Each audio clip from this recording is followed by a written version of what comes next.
Alhamdulillahirabbil alamin.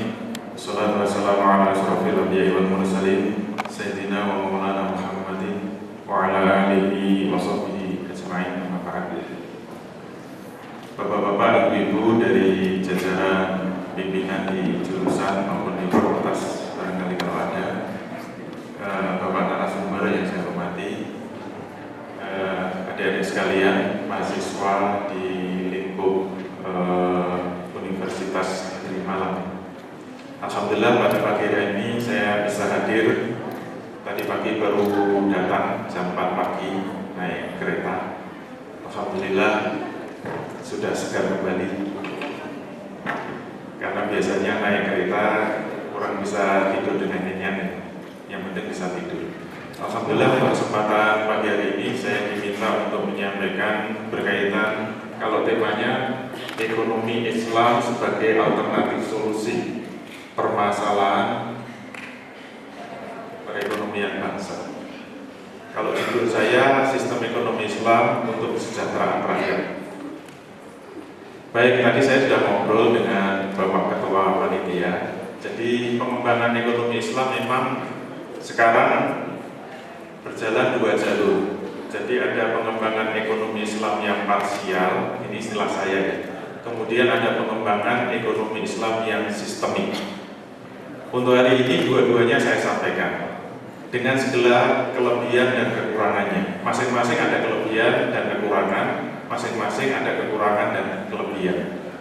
Terserah nanti mau yang diambil yang mana, apakah yang sifatnya aplikatif tetapi mesti banyak kekurangannya, atau yang idealis, tentu saja kurang aplikatif. Biasanya seperti itu. Kebetulan sekarang berbicara ekonomi syariah ini memang lagi ngetren.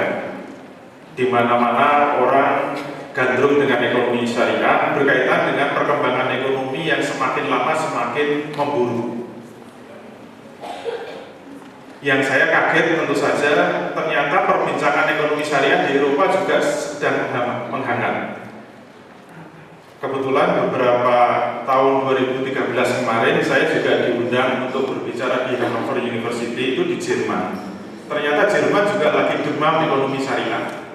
Karena terpuruknya ekonomi Jerman, terutama Yunani. Saya baru tahu kalau Yunani itu dari Jawa. Adiknya Yusiti, itu namanya Yunani. Pindah ke sana karena nggak bisa dagang sehingga bangkrut. Oleh karena itu dia minta tolong sama Jerman. Karena Eropa itu sudah menggunakan mata uang tunggal. Kebetulan disertasi S3 saya memang terkait dengan sistem moneter, khususnya pembentukan mata uang tunggal yang benchmarknya itu memang Eropa.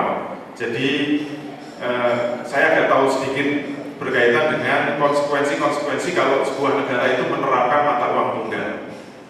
Dan ternyata apa yang dulu hanya saya buat lewat disertasi, menurut penelitian saya memang sebenarnya kawasan Eropa itu tidak layak untuk menyatukan karena tidak memenuhi syarat. Karena ada negara yang sangat maju ekonominya, tapi ada yang masih agak mundur seperti Yunani. Nanti kalau salah satu terpuruk itu akan menggeret yang lain. Kemarin saya juga diminta dari Departemen Luar Negeri Indonesia untuk meminta pengkajian atau riset apakah negara-negara ASEAN menuju MEA ini perlu disatukan atau tidak mata uangnya. Tapi belum saya penuhi permintaan itu. Alasannya ya klasik lah, pura-pura sibuk. Tapi walaupun saya belum melakukan riset, saya sudah bisa menilai bahwa negara ASEAN pun sebenarnya tidak layak. Karena ekonominya itu tidak seragam. Kita dibanding dengan Singapura sudah jauh. Singapura itu pendapatan per kapitanya kalau belum berubah sudah 33.000 US dollar per tahun per kapita. Indonesia baru sekitar 3.000. Jumlahnya kan terlalu jauh. Singapura 33.000, kita hanya 3.000 US dollar per kapita per tahun. Kalau Malaysia 4 kali lipat kita, Malaysia sudah 12.000 US dollar per kapita per tahun. Jadi memang tidak seragam. Nanti kalau disatukan itu bahaya, kecuali ada syarat-syarat yang dipenuhi, dan syarat-syaratnya itu sangat banyak. Itu sekilas info saja. Oleh karena itu jangan kaget kalau memang pembicaraan ekonomi syariah itu sekarang baru dibicarakan di mana-mana, karena situasi ekonomi dunia semakin lama semakin mengerikan, termasuk yang menimpa Indonesia. Kita sekarang mengalami kelesuan ekonomi. Beberapa waktu yang lalu saya isi seminar di hadapan para pengusaha, saya pancing, saya tanya, Bapak Ibu sekalian, apakah kalau saya tanya apakah ekonomi di Indonesia sedang lesu? Tidak. Masa sih? Tidak lesu, tapi apa? Sangat lesu katanya. Jadi kalau dibilang lesu saja nggak cukup. Ekonomi kita sangat lesu. Kalau kita menyaksikan di TV-TV juga demikian. Misalnya kemarin kalau pusatnya elektronik Jakarta itu di Glodok ya, atau di beberapa tempat ada yang diwawancarai juragan elektronik, Pak punya outlet elektronik berapa di Jakarta? Dia bilang 76 outlet toko-toko elektronik. Terus ditanya sama yang wawancara di TV itu, yang masih buka berapa Pak tokonya dari 76 itu? Dia jawab semuanya sudah tutup. Kenapa? Saya sudah nggak bisa pulaan lagi. Kemarin masih buka itu hanya menghabiskan stok lama. Untuk pulaan lagi itu sudah nggak kuat. Semua keuntungannya itu sudah nggak nutup untuk pulaan lagi. Kenapa? Karena rupiah yang semakin merosot. Semua mengatakan kalau ini nanti nembus 15.000 udah mulai lampu kuning, 16.000 lampu merah, ambruk lagi ekonomi Indonesia. Penyebabnya kenapa? Nanti banyak kita bahas. Ternyata penyebabnya banyak hal yang di luar kendali kita. Mungkin kalau ini jurusan manajemen, kita sudah memanage perusahaan dengan baik. Mungkin dari segi manajemennya baik, dari segi manajemen keuangannya baik, dari segi kepemimpinan produksi semuanya baik. Tapi bisa hancur karena sesuatu yang di luar dari jangkauan kita. Nah ini yang harus kita pahami. Makanya kita perlu melihat apakah ini hanya sekedar skala sempit atau skala luas, yaitu sistemik. Maka lebih arif, karena dari Bapak Muhammad Arif lebih arif kalau dua-duanya kita bahas. Baik, kita mulai saja biar waktunya cukup. Ada yang hilang. Ini gambar apa ini? Masih apa ya? Ini peta wilayah Indonesia. Kalau kita ditanya, ini khusus adik-adik, tolong dijawab. Dan jawabannya harus benar. Kalau jawabannya salah, saya langsung tutup. Sekian dulu. Kalau jawabannya benar, kita lanjutkan. Adik-adik sekalian, kalau kita ditanya Indonesia itu negara maju apa negara berkembang? Alhamdulillah jawabannya benar. Kalau jawabnya negara maju ya cukup sekian, tidak usah kita bahas. Tapi yang saya maksud, ternyata dua-duanya tidak. Kalau ditanya Indonesia itu negara apa? Saya mengikuti Bapak Profesor Budi Winarno dari Psikologi nulis di KR Koran Kedaulatan Rakyat beberapa waktu lalu. Dia mengatakan Indonesia itu negara gagal, the failed state. Dia mengatakan Indonesia itu negara gagal. Mengapa? Nah, saya sebut secara normatif dulu ya. Mengapa Indonesia disebut negara gagal? Secara normatif itu bisa kita lihat dalam Al-Quran. Allah Subhanahu wa Ta'ala menyebut dalam surat Toha 124. A'udzubillahi minasyaitonirrajim. Mohon maaf ya, karena saya dari IAIN harus dalil. Kalau nggak ada dalilnya nanti dikira dari UN.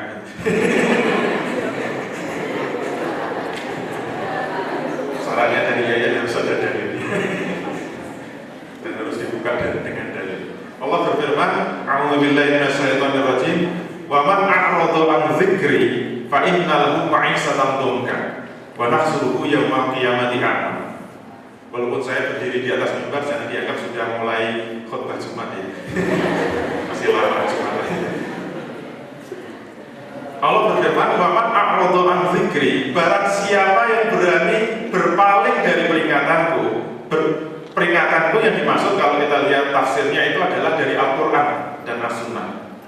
Barang siapa yang berani berpaling dari peringatanku, yaitu dari Al-Quran dan As-Sunnah, fa inna lahu ma'isatan dhanka, maka sungguh baginya adalah penghidupan yang sempit. Ma'isyatan dongka itu penghidupan yang sempit dalam arti apa? Ya hidup yang miskin, hidup yang sempit, hidup yang tertindas, hidup yang terjajah. Pokoknya dalam semua aspek kehidupan termasuk ekonominya itu mengalami keterpurukan. Kenapa? Berpaling dari Al-Quran.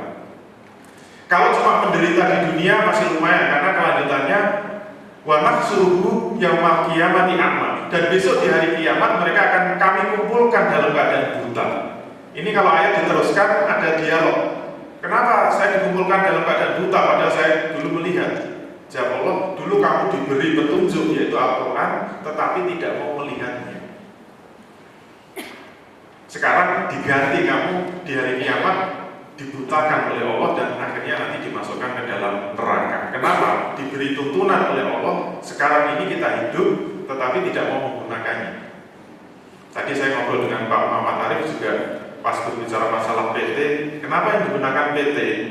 Kalau kita analisis menggunakan fikih Islam, PT itu kebanyakan batal akadnya. Kalau batal itu seperti nikah, rukunnya kurang satu saja batal, itu nanti perjalanan pernikahannya seperti berzina terus. Kenapa? Mungkin nikahnya tidak ada walinya. Laki-laki perempuan salaman kasih mahar, ada 2 orang saksi, kurang satu saja itu sudah batal. Itu selama hidupnya itu dianggap berzina. Dan itu biasanya kalau dalam pernikahan sangat ketat. Tapi sayangnya dalam ekonomi perusahaan itu sudah tidak ketat lagi. Bikin perusahaan waton saja gitu. Pokoknya sudah legal, bentuknya PT, bentuknya CV, bentuknya koperasi, bentuknya firma. Saya sudah mengkaji semuanya, ternyata ada beberapa yang rukunnya mesti nggak ada. Ada 1 yang ditinggalkan atau 2 yang ditinggalkan, menyebabkan batal. Kalau sudah batal itu bisnisnya kan kalah terus ya. Bahayanya kan begitu. Oleh karena itu, tadi ngobrol kok bisa begitu, kenapa? Karena hukum yang dipakai di Indonesia itu hukum Belanda, hukum warisan Belanda, bukan hukum dari Islam. Dulu penjajahnya kita usir, orangnya yang kita usir, tetapi hukumnya tidak kita usir. Akhirnya kita semuanya diatur dengan aturan Belanda. Itu yang membuat kita semakin jauh dari Islam. Kalau kita nggak pernah mengkaji Islam sih santai-santai aja ya. Enjoy aja, mau bisnis kayak apa ya, yang penting untungnya gede gitu. Tapi coba kalau kita mulai mengkaji, nanti kalau benar jurusan ini buka ekonomi syariah atau manajemen syariah dan benar nanti ditunjukkan oleh dosennya, nanti semakin sesat gitu. Makanya banyak mahasiswa saya nggak mau ngaji, kenapa? Takut nanti jadi ngerti gitu. Nggak bisa bernafas lagi. Tetapi nanti jangan kaget, kayaknya saya itu di dunia baik-baik saja, di dunia saya enjoy saja, nanti tiba-tiba di akhirat masuk neraka. Itu yang paling mengerikan. Nah oleh karena itu, supaya tidak menakut-nakuti, kenapa saya sebut Indonesia itu sudah jauh dari Islam, khususnya ekonominya ya.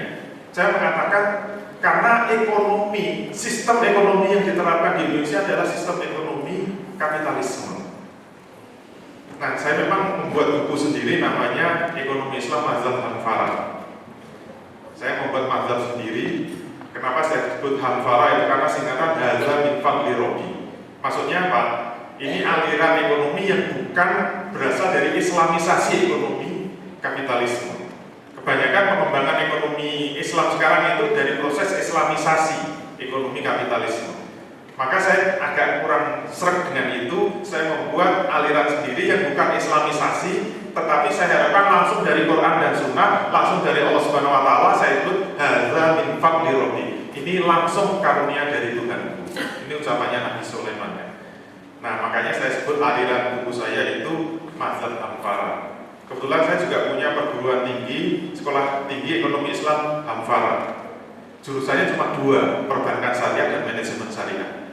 Kalau mau studi banding menurut saya lebih ideal di Hanfara, bukan di UIN atau IAIN. Karena kalau di Hanfara itu under my create, jadi itu langsung di bawah kreativitas saya dan teman-teman. Tapi kalau di IAIN saya kurang banyak berperan karena jarum syukur ya, jarang di rumah, suka pergi. Nah oleh karena itu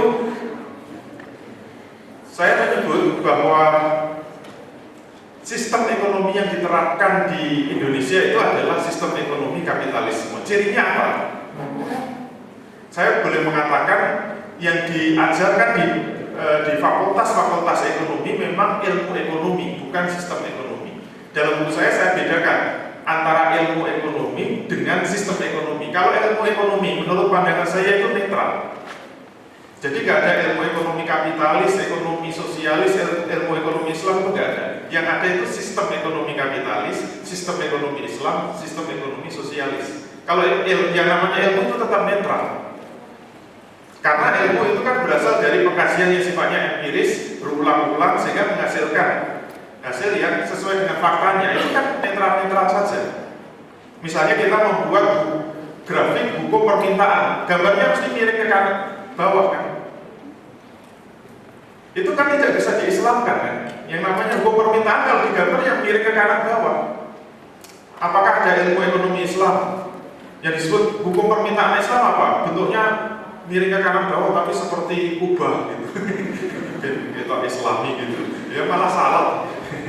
Itu ilmu. Tetapi kalau sistem itu dipengaruhi pandangan hidup, jadi tidak netral, tergantung ideologinya, tergantung agamanya, tergantung kepercayaannya. Itu sistem. Maka kalau saya dari awal berbicara sistem ekonomi, itu berarti sudah berangkat dari pandangan. Nah, ringkesnya bicara sistem ekonomi itu berangkat dari dua pandangan, yaitu berkaitan dengan keadilan ekonomi, yang kedua kesejahteraan ekonomi. Setiap sistem memiliki pandangan yang beda-beda. Kapitalisme memiliki pandangan yang disebut mengatur ekonomi yang adil itu kalau seluruh harta kekayaan yang ada di negara itu mekanismenya diserahkan kepada mekanisme pasar bebas. Itu yang adil. Yang disebut tidak adil kalau negara ikut campur dalam pengelolaan ekonomi. Itu malah ekonomi yang jelek, ekonomi yang buruk, ekonomi yang tidak adil. Jadi ekonomi yang adil itu diserahkan sepenuhnya kepada mekanisme pasar bebas. Sehingga ada tiga pilar: bebas dalam kepemilikan, bebas di dalam pengembangan kepemilikan, dan bebas di dalam distribusi kepemilikan. Kemudian prinsip yang kedua, ini sebenarnya kalau dikaji sangat mendalam. Prinsip yang kedua dari sistem itu pandangan terhadap kesejahteraan ekonomi. Maka setiap sistem memiliki pandangan yang berbeda-beda. Yang disebut negara itu akan bisa meningkatkan kesejahteraannya itu caranya bagaimana? Menurut ekonomi kapitalisme, caranya cuma satu, yaitu apa? Akumulasi kapital. Ini semua jalannya Adam Smith ya. Jadi pilarnya dua. Yang pertama adalah prinsip pasar bebas, yang kedua adalah akumulasi kapital. Ini pandangan. Dari pandangan ini nanti bisa dibuat ilmunya. Makanya saya mengatakan justru yang jadi induk itu sistem. Ilmu itu hanya jadi anak saja. Anak nanti akan mengikuti induknya. Kalau induknya itu adalah sistem ekonomi kapitalisme, maka ilmunya bisa mengikut. Walaupun ilmu asalnya itu netral, seperti tools saja ya, seperti alat-alat saja, tapi karena alat itu digunakan atas perintah induknya yaitu sistem, maka dia akan mengikuti. Ibaratnya ilmu itu seperti peso, apakah untuk ngiris roti atau untuk nusuk manusia, itu kan terserah orangnya. Tapi jangan nyalakan pesonya kan, peso itu netral. Ilmu itu juga begitu, ilmu itu netral. Maka ilmu bisa dipakai oleh kapitalis, bisa dipakai oleh sosialis, bisa dipakai oleh Islam. Nah kalau pandangannya seperti itu, maka menghasilkan, nah ini sudah masuk pada ilmu. Nah ini yang dijelaskan dalam kuliah ekonomi yang sehat itu syaratnya apa? Syaratnya peredaran uang di tengah masyarakat itu berjalan lancar. Jadi dari perusahaan itu naik ke atas menghasilkan barang dan jasa, berapapun barang dan jasa yang dihasilkan jangan khawatir. Insya Allah ada yang beli. Kenapa? Yang membeli dari sektor rumah tangga. Kenapa dia dapat uang? Karena dia bisa menyewakan lahan, bisa menyewakan tenaganya, atau menyewakan uangnya. Menyewakan lahan dapat uang sewa, menyewakan tenaga dapat upah, menyewakan uang dapat bunga. Itu ekonomi yang sehat. Oleh karena itu kalau mau diringkas, fokus dari ekonomi kapitalisme itu cukup pada perusahaan saja, yaitu apa?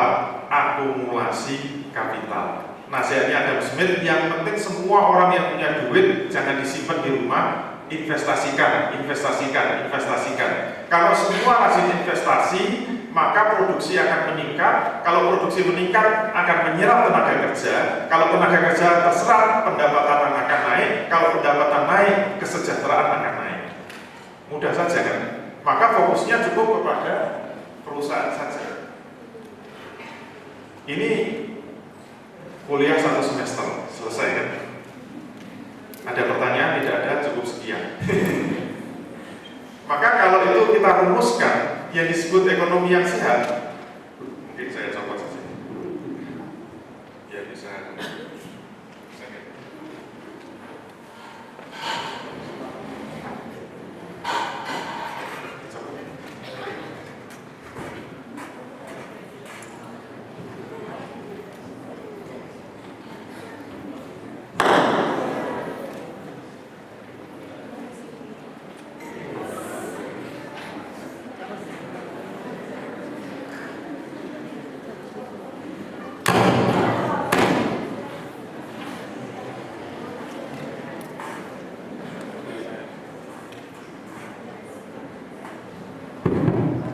Mas, saya lihat sana tidak terlalu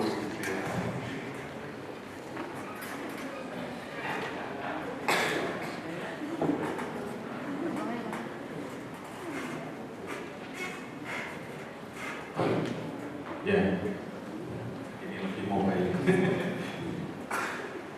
Jadi ekonomi yang sehat itu ibarat manusia. Saya analogikan dengan ilmu kedokteran. Ekonomi yang sehat itu pertama harus memiliki tubuh yang sehat. Yang kedua, memiliki aliran darah yang lancar ke seluruh tubuh. Hati-hati terhadap sumbatan darahnya. Kemarin tetangga saya meninggal dunia, subuh-subuh mau berangkat ke masjid jatuh. Istrinya teriak-teriak, nangis-nangis, akhirnya minta tolong saya. Langsung saya angkat, bawa ke mobil, masuk rumah sakit. Di-scan oleh rumah sakit, pembuluh darahnya udah pecah. Langsung meninggal dunia saat itu juga. Kenapa? Karena ada penyumbatan. Jadi yang disebut tubuh yang sehat itu kalau aliran darah itu bisa mengalir ke seluruh tubuh, ke atas mengalir secara lancar, ke bawah juga mengalir secara lancar. Itu yang disebut manusia yang sehat. Ekonomi yang sehat juga begitu. Cuma bedanya di dalam tubuh manusia itu aliran darah. Kalau ekonomi aliran darahnya apa? Kalau ekonomi itu aliran darahnya adalah uang. Jadi kalau uang ini bisa mengalir ke seluruh tubuh, dalam arti uang bisa mengalir ke seluruh negara, itu berarti negara itu sehat. Maka sekarang kita bisa menganalisis kenapa Indonesia sakit. Itu gampangnya karena aliran darah itu tidak lancar ke seluruh tubuh Indonesia. Berarti darah lebih banyak kumpul di Jakarta. 70% duit itu beredar di Jakarta, 30% dibagi se-Indonesia. Malang itu dapat berapa? Apalagi itu kota yang paling malam. Ekuatornya nggak dapat apa-apa karena saking malam. Kemudian memiliki jantung yang sehat. Berikutnya adalah memiliki pompa jantung yang bisa berfungsi dengan baik. Itu adalah kriteria manusia yang sehat. Itu juga berlaku pada ekonomi. Maka bicara sistem ekonomi itu sebenarnya cukup 4 saja yang kita bicarakan. Tubuhnya apa? Yang kedua, aliran darahnya apa? Yang ketiga, jantungnya apa? Yang keempat, pompa jantungnya itu apa? Kalau sistem ekonomi kapitalisme disebut sistem, berarti dia punya tubuh sendiri, punya darah sendiri, punya jantung sendiri, dan punya pompa sendiri. Maka kalau kita sepakat juga bahwa Islam itu juga punya sistem ekonomi, maka harus bisa jawab tubuhnya apa, darahnya apa, jantungnya apa, dan pompanya apa. Itu kalau bicara sistem ekonomi. Kalau nggak mau bicara sistem ekonomi, berarti kita tetap berada pada tubuh yang sama, darah yang sama, jantung yang sama, pompa yang sama. Kalau saya sebut parsial, berarti ditempel-tempel. Kalau nanti ada kerusakan, misalnya jantungnya rusak, ya kita tempel. Itu yang kemarin saya sampaikan di Jerman itu ramai banget itu. Kalau di sini nggak ramai ya kalah sama Jerman. Nanti kita lihat. Nah sekarang pertanyaan berikutnya, secara teoritis ekonomi kapitalisme itu sudah sangat bagus, sudah sangat sehat. Tapi pertanyaannya, kenapa krisis itu selalu berulang-ulang menimpa ekonomi kapitalisme? Itu yang saya dulu ingat waktu ada seminar juga di Jepang. Itu ada salah satu presenter mengatakan bahwa ekonomi sekarang sudah mati, dia mengatakan. Kebetulan dia ngomong, baru saja saya dapat informasi bahwa di Inggris itu profesor-profesor ekonomi itu dikumpulkan oleh Ratu Elizabeth, dikumpulkan mungkin di sebuah universitas mungkin Universitas Oxford hanya untuk tanya dua hal. Bisakah profesor ekonomi itu menjawab kenapa krisis itu terus terjadi? Kemudian yang kedua, bisakah profesor ekonomi sekarang menjawab kalau krisis itu muncul, bisakah ilmu ekonomi menyelesaikan? Ternyata seluruh profesor ekonomi di Inggris sudah angkat tangan, sudah nggak bisa menjawab. Jadi kenapa krisis terus muncul dan bagaimana cara menyelesaikannya? Nggak tahu, nanti kalau profesor dari UM sudah siap menjawab, dikirim ke Inggris saja.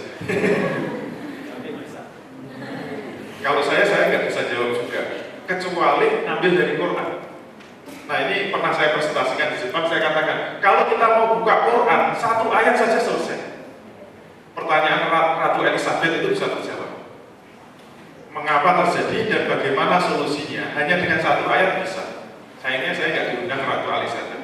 Kalau saya diundang, saya dalili juga. Jadi cukup satu ayat selesai. Nggak usah cari profesor ekonomi dari Inggris.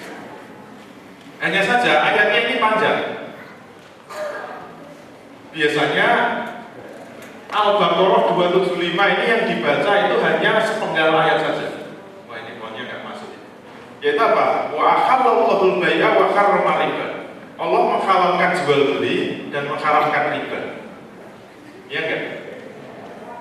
Insya Allah kalau petilan ayat ini semuanya hafal. Saya pernah ceramah di UGM, tapi pas sholat tarawih hanya 15 menit. Saya tantang, Bapak Ibu sekalian, siapa yang belum pernah terlibat riba, tolong tunjuk jari. Itu yang hadir kan sekitar 1000 lebih. Ternyata nggak ada yang tunjuk jari. Berarti semua pernah terlibat riba. Senyum-senyum aja. Kemudian saya tanya, sudah tahu riba haram, kenapa masih mengambil riba? Ternyata dia jawab, ya haram-haram sedikit nggak apa-apa Pak. Kenapa jawab haram-haram sedikit? Karena yang salah ustadznya. Ustaznya kalau mengutip ayat ini hanya wa ahallallahu al-bai'a wa harrama riba. Allah menghalalkan jual beli dan mengharamkan riba. Orang Islam sekarang itu kalau ditakut-takuti dengan haram itu nggak efek. Betul. Ya haram nggak apa-apa lah, dikit-dikit aja. Apalagi kepepet. Makanya di UGM itu saya tantang. Berani nggak? Al-Baqarah 275 ini saya baca sampai selesai. Berani. Wah, semangat. Mau saya baca sampai selesai? Mau. Semangat. Terus kemudian saya ingatkan, ini ayat kalau saya baca sampai selesai, nanti malam Bapak Ibu sekalian nggak bisa tidur. Saya jamin nggak bisa tidur. Kalau masih ada yang bisa tidur, berarti imannya tidak sempurna. Siap saya baca? Siap. Kalau di sini siap saya baca?